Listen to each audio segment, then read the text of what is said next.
دوستو اکثر مردوں نے میل پرسنس نے کئی طرح کی انگوٹھیاں پہنی ہوتی ہیں۔ آیا ان انگوٹھیوں کا پہننا جائز ہے یا نہیں؟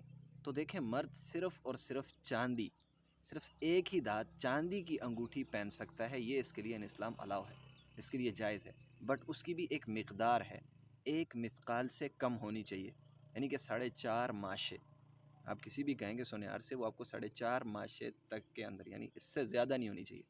4.5 ماشے کی انگوٹھی مرد کے لیے پہننا جائز ہے، ادروائز اس سے زیادہ اگر ہو تو وہ جائز نہیں۔ ہاں، اگر کوئی مرد 3-4 انگوٹھیاں پہنتا ہے دین بھی اس کے لیے 3-4 انگوٹھیوں کا وزن ملا کر بھی 4.5 ماشے سے زیادہ نہیں ہونا چاہیے۔ ٹھیک ہے، یہ نہیں کہ ایک انگوٹھی 4.5 ماشے کی، دوسری بھی 4.5 ماشے کی، تو یہ کافی زیادہ وزن ہو جاتا ہے، یہ الاؤ نہیں ہے۔ اس کے علاوہ کسی بھی دھات کی انگوٹھی پہننا مرد کے لیے الاؤ نہیں ہے۔ اگر نماز پڑھ رہا ہے اس انگوٹھی ایکسٹرا کسی دھات کی انگوٹھی کو پہن کر، نماز ہو جائے گی لیکن گناہ گار ضرور ہوگا۔ ہر وقت ایک گناہ کا بوجھ اس کے سر پر ایک ایکسٹرا بنتا رہے گا، اور یہ سارا کا سارا کل قیامت کے دن اس کے سامنے ظاہر ہو جائے گا۔ تو بہتر ہے کہ صرف جو الاؤ ہے اسی کو پہنے۔